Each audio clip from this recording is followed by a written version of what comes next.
Hello there and welcome to another BoBeats tutorial with the Minilogue XD. Today we are cooking up some complex sequences using this synth.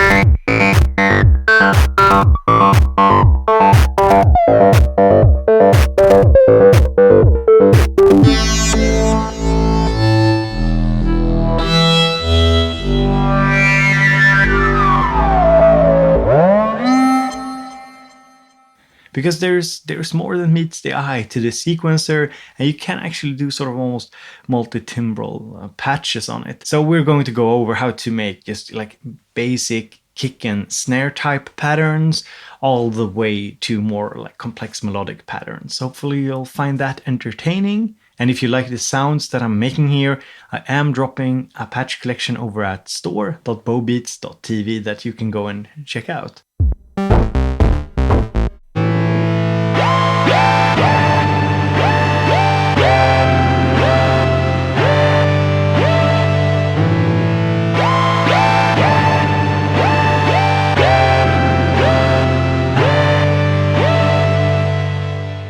This is what I'd call a complex sequence. We have a fundament, one note that is playing like a kind of bass note, boom, boom. And then you have this melody on top.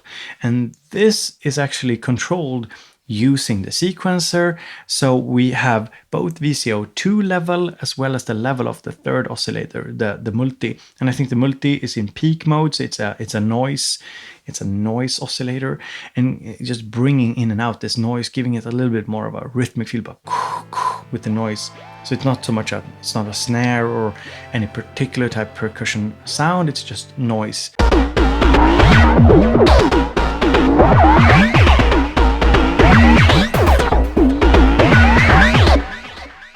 And for this sequence here, I'm actually sequencing VCO2 pitch, as well as resonance, cutoff, and the release of the amp EG.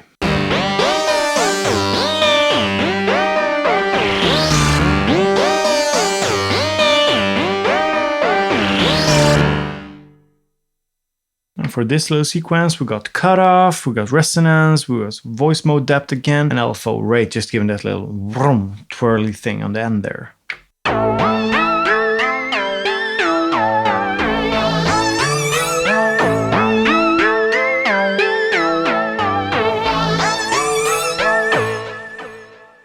So this sequence here is quite interesting. Here we have a lot of shape modulation, so VCO2 shape, VCO1 shape, as well as the VPM shape, so it's the shape of the digital oscillator.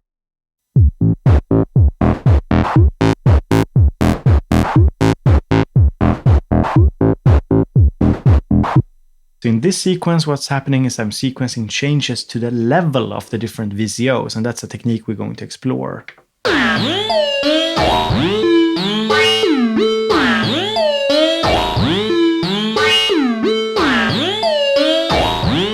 For a sequence like that, there's almost like multi-timbral stuff going on, and that's because we are changing the VCO levels using the sequencer, bringing sounds in and out of the sequence. This is what makes it sound like there's multiple sounds being played at once, because technically there are multiple sounds, different sounds being played at once, but we're controlling it using the sequencer. Next up is another good example of layered sound. So we have a kind of a drone pad, and you'll hear how other elements are coming in. And if I just look at the programming, so you'll have the programming in mind when you listen to the actual patch. Basically, I have VCO2 level, VCO1 level here that I sequence changes to. This means if I look here in the motion menu, hopefully, let's see here. Yeah, you should be able to see that there's a little curvature here showing you how we bring in and out the different oscillators. So let me show you.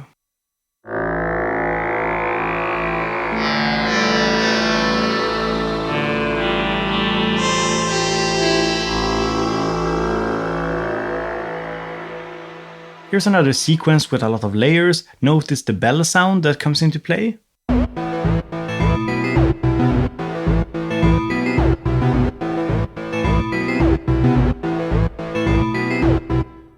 So it's almost like we have a kick. It's kind of a poorly programmed kick, of course. And then we have a little bass type sound, and then we have the bell. Yet again, we have a lot of levels that we manipulate. That is the basic technique. So we manipulate, we fade stuff in and out, or step sequence the different oscillators in and out.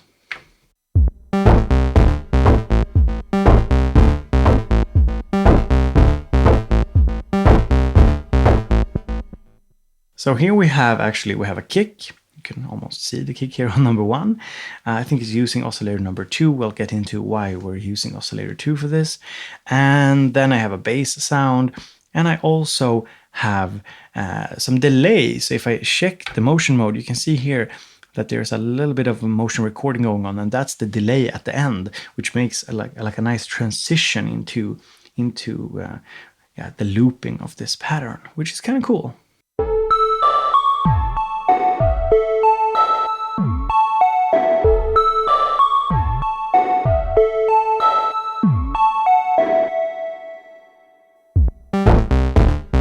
But you came here to learn, so how do you do it? Well, let's start with a very basic sequence. It should show you some of the techniques that I'm using pretty easily. So first off, one thing to note here is that there are oscillators that are good at different things. For example, the third oscillator, if we go into Program Edit, this button here lets you select multi-routing pre-VCF, meaning that you can actually have the multi-engine go past the VCF. So if you use the filter to control frequencies, you can actually bypass that. So that's something to keep in mind. That's only available for oscillator number 3 as of the making of this video. Another thing that's important to note is that the cross mod affects VCO number 2. So you use VCO number 1 to frequency modulate oscillator number 2. So if that's something you want to do, you need to keep that in mind. Another thing which is important is that if you want to create, say, a kick sound and you don't want to use up too many oscillators for this, I think oscillator number 2 is easiest. And I think we'll start by showing this. So here's VCO number 1. Let's turn it down. We got VCO 2. I often go with triangle, and we'll send the EG here to pitch 2.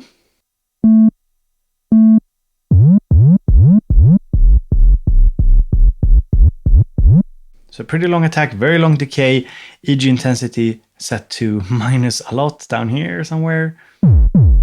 Decay all the way up, sustain release, pulled down, short attack.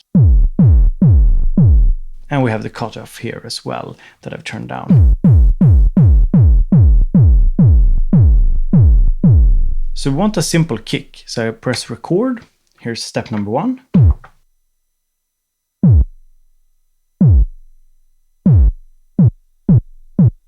So I pitched it down a bit more, decreased the cutoff a bit, and added some release just to make the sequence a little nicer. And remember, you can always add drive for some more bass, but we're working with sequences here. So what we want to do next here is go to motion mode. And now you can see there's no motion data. So what we want to do is we want to pull up VCO number 2 like this. This basically makes it so that regardless of what we do here, you'll always hear VCO number 2. So I turn down all the oscillators. And if you don't want the sound to cut out, what you do is hold down the next step, and you can just have it at a little bit of a lower volume. This doesn't add a note, it just adds kind of volume fade. Now let's say we want to add a snare sound. Let's go into edit mode, the second one here, click it twice, pre-VCF. So multi-routing is pre-VCF, let's do post-VCF, because we want to use the third oscillator as a kind of snare or percussive noise. And because we have the filter turned down so much, it will cut the high frequencies. That doesn't work. So with oscillator number 3, we have different noise types available. And they are useful for different things. I think we'll try this one. Try and do something a little bit 8-bit-ish, like video game style. So what we can do now, for example, is we can go into motion mode, and we can just hit the second well, hit any step that we want to enable the multi on and turn it down.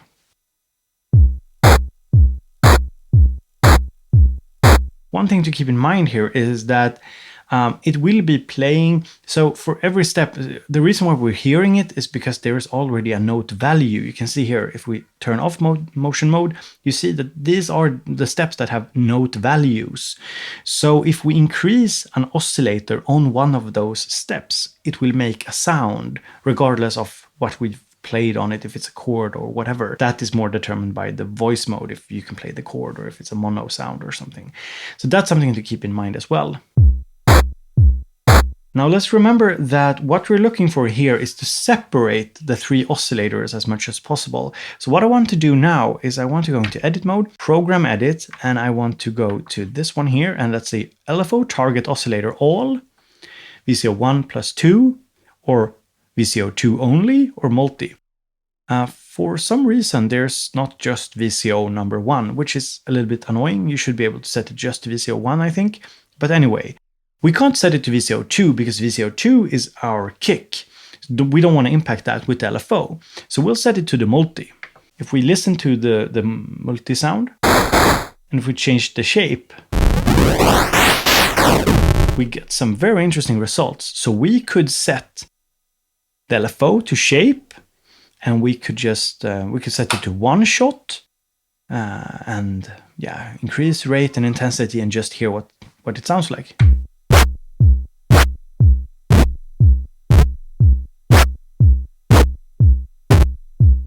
So with the LFO set to square and one shot, I'm finding this interesting variation. So it'll sound like this. And if I turn the rate up, we get this more broken sound.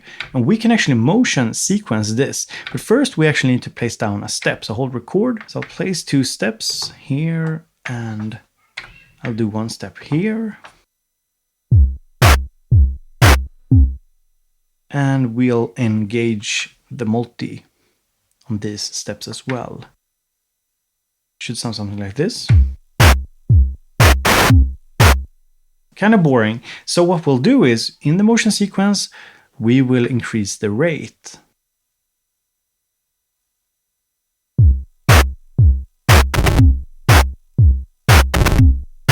And since there's only 4 lanes of automation, we could actually utilize this a little bit more. So, for example, I could turn up the rate on this step here.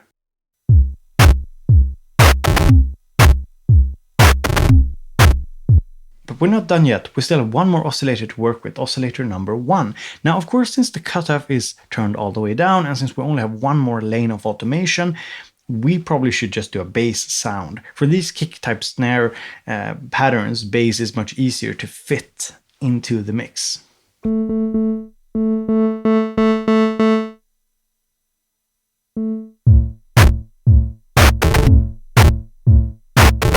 So if I just turn up VCO 1, you hear it because there are notes playing.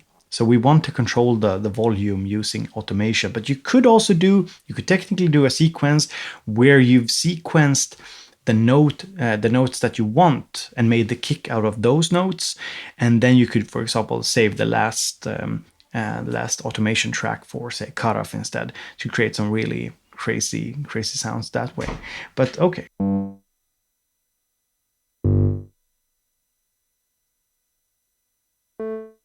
So I put down a few notes. Let's do motion recording. Let's add VCO number 1 here, basically to all the steps where we put down notes. So, and now if I turn it down, we should get something that sounds semi-musical.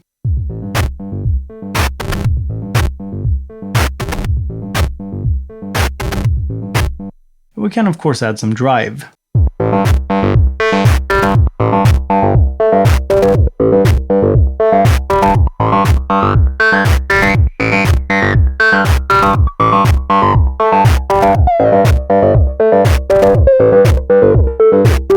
So we have a little sequence. Now, of course, nothing super musical, super fancy, but it should give you an idea of how you do it. Now, What I want to do next is want to show you how to make a more ambient type sequence, so stay tuned for that. Before we venture any further, I just want to remind you that you can get t-shirts like this and be cool, like I am. Anyway, you can get them at merch.bobeats.tv.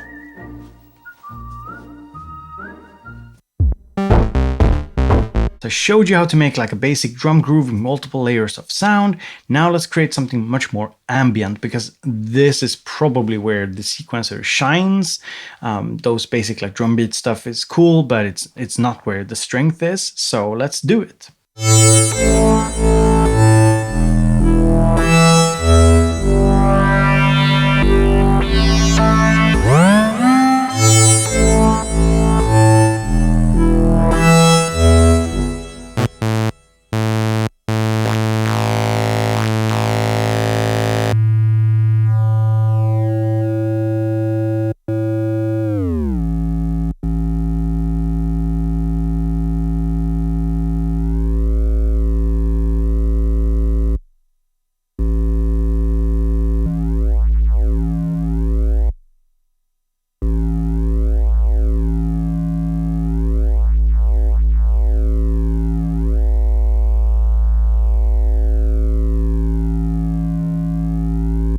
So I'm gonna start here with just a triangle. I've pitched it down so I get a really low note, even though I'm on the mid octave, and you'll see why later.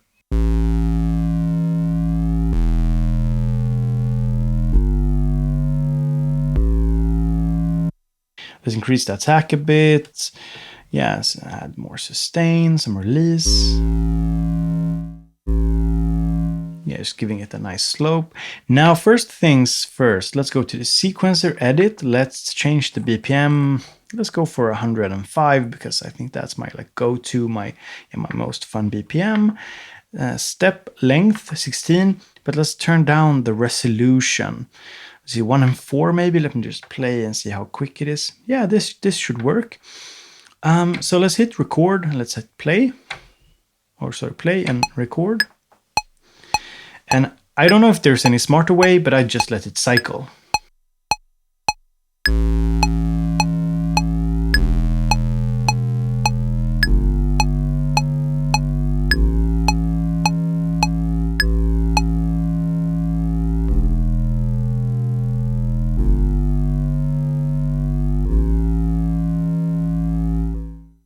Okay, so we have a fundament, like a pad type sound or drone. Now, let's see here. What else do I want to do? We could, of course, set up the EG to cut off or something, but let's not go there just yet.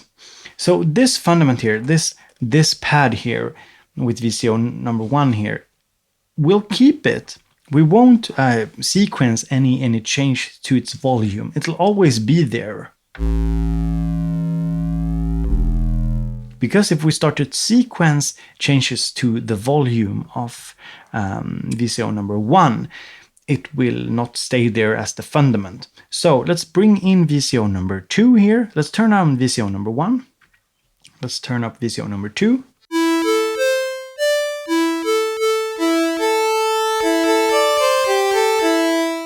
So we have a square wave with pulse width modulation, because the shape is being modulated by the LFO. Now, what we can do now is we can create some melody on top of this drone. So let me just save it here, and let's do recording. And let's say I want, something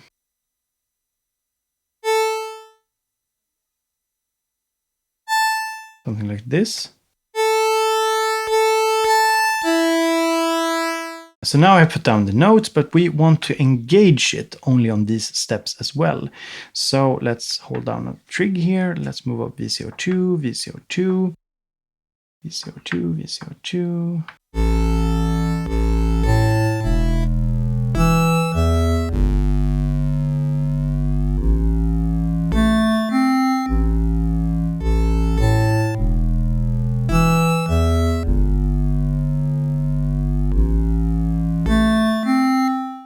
Oh, by the way, here's Future Bow. reminding you of something super important that you might want to keep in mind, depending on how you want to make your sequence. In the sequence that I showed you, I do a lot of step recording. So I press record and I put down notes on steps.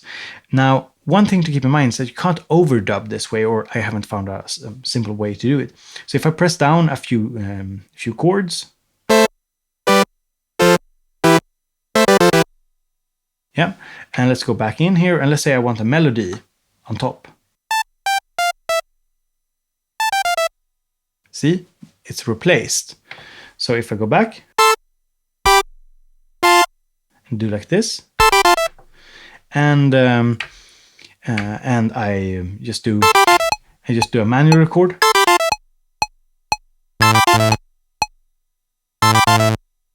You see, when I do a manual record or live recording, you can actually overdub. This is very important, and I didn't do it with the sequence that I showed you, but now you know. So keep that in mind, and this can be very useful if you, for example, want to bring stuff in and out and you don't want to re-trigger, say, a drone or a pad that you have. So now we also have the multi that we can work with. So let's see here. Did we change this? Program edit. Did we change the multi? Let's see here. No, where do I have it? Yeah. So we'll have it. We can keep it pre-VCF for this.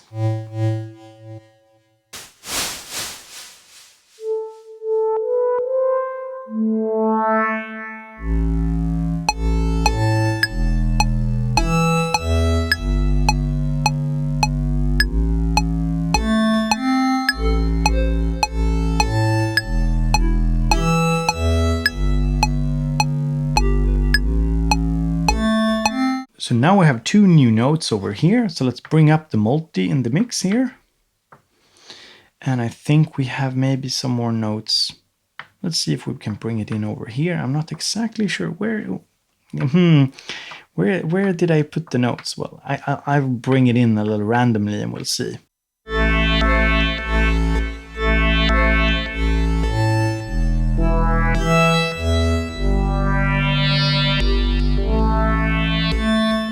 And let's tweak the shape using the sequencer as well.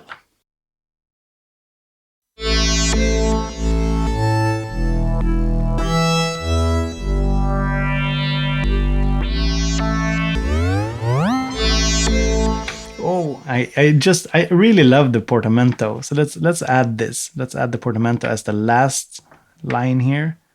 Let's see here.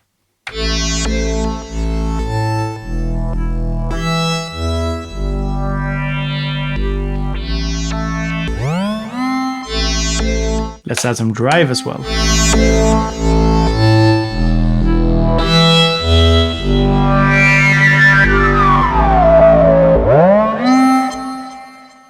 Yeah, it's pretty cool.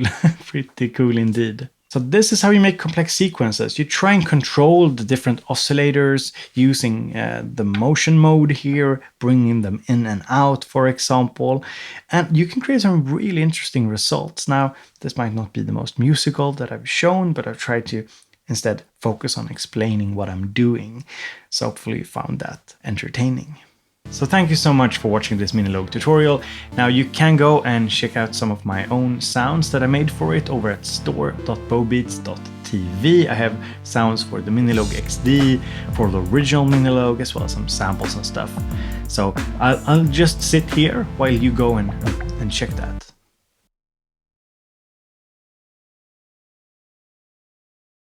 Or you could just hit the thumbs up button and subscribe to the channel. That works too.